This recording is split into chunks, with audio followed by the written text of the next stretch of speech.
한 주의 딱 중간 수요일 아침 외신 브리핑입니다. 우리가 보통 주변에서 보면은 좀 엄살이 심한 사람이 보통 더 건강하고요. 또 수명도 길고 오래 살죠.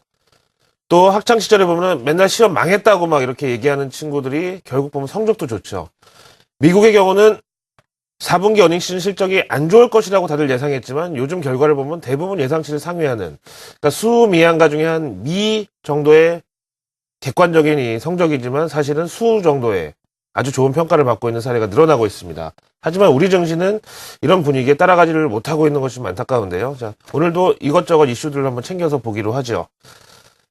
지난 주말 하원 공화당 이 당직자들이 3개월짜리 임시 부채 한도 증액안을 추진한다는 소식이 전해졌는데요. 이거 그냥 원문으로 보시자고요. 제가 이 부채 한도 증액안 법안 원문을 어디서 업어왔는데요. 우리나라 지난주 금요일 주말이다 보니까 그냥 단순히 불확실성 해소에 고무적이다 이렇게만 평가하고 넘어갔는데 드디어 하원에서 법안이 마련됐습니다. 지금 보시는 대로 5월 19일까지 한시적으로 미국의 부채 한도를 증액한다는 이 발의한 내용이 보이고 있고요. 당연히 글로벌 투자자들의 위험자산 선호현상 재개로 오늘 연결이 됐지만은요. 근데 그야말로 임시 방편이라는 것은 좀 우리가 알고 넘어가야 됩니다. 이번 공화당의 의도는 지난번처럼 순식간에 여론몰이에 실패하면서 코너에 몰린 상태에서 진짜 무릎 꿇고 사인하는 이런 과오를 반복하지는 않겠다. 이런 강력한 의지로 우리가 일단 모양새라도 보기 좋게 이렇게 임시방편으로 3개월 정도 시간을 벌어준 다음에 이를 다시 민주당이 과반을 차지하고 있는 상원에서 미 재정적자 감축에 대해서 아주 강도 높은 긴축안을 통과시키도록 책임을 떠넘겨버리겠다 이런 의도가 되겠습니다.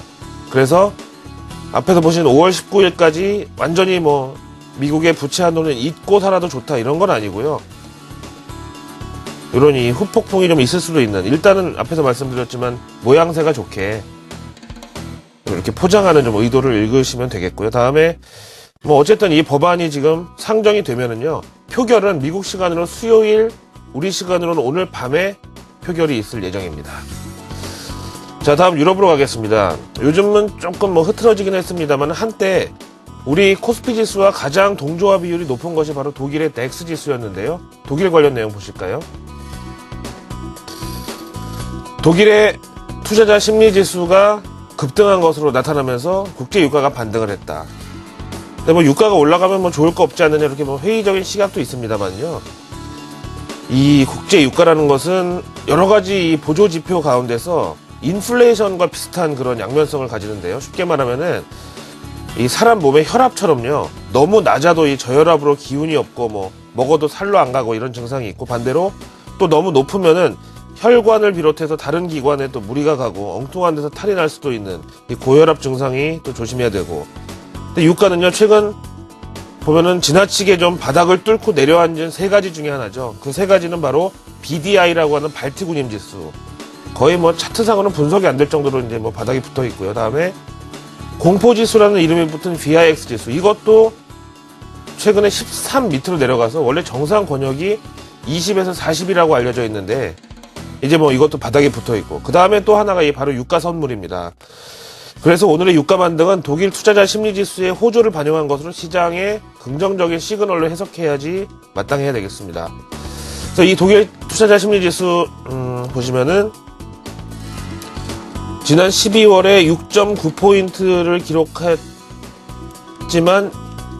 보시는 대로 이번 1월 결과가 31.5포인트로 급등했고,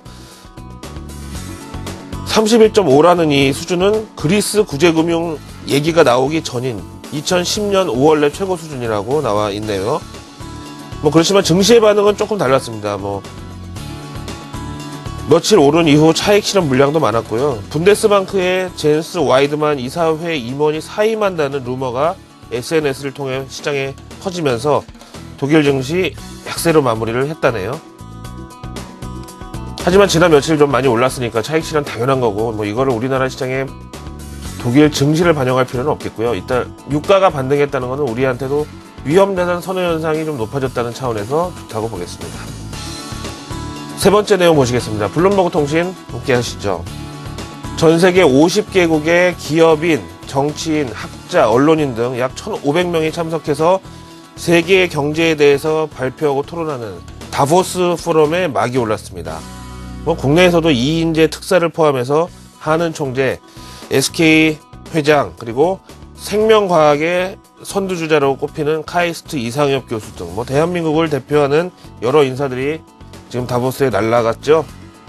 이 블룸버그 통신에서는 이때를 놓치지 않고 이 스위스 다보스에 모인 전 세계 대표 지식인들을 상대로 여론조사를 실시했다네요. 근데 이 가운데서 53%의 응답자들이 글로벌 증시 전망이 주식 위주로 많이 오를 것이다, 이렇게 좀 손을 꼽았고요. 이 53%라는 비율은 지난 11월 대비해서 17% 급증한 것으로 집계됐다고 합니다. 그 근거로는요, 밑에 보시는 대로 미국 경제의 성장이 강화된다, 그리고 유럽 경제의 회복, 이런 게 기대된다, 이 두 가지가 꼽혔고요. 이런 선진국 경제의 호조는 웰스 이펙트라고 하는 부의 효과라는 이름으로 전 세계 소비, 생산 등 경제의 핵심 요소를 부양할 것이라는 이런 컨센서스가 나타났다고 합니다. 참, 이렇게 바깥 소식 보면은 나쁜 게 하나도 없는데 우리 정신은 계속 힘이 없어서 조금 안타까울 따름입니다. 오늘은 좀 힘내보기를 기대하겠습니다. 외신 브리핑이었습니다.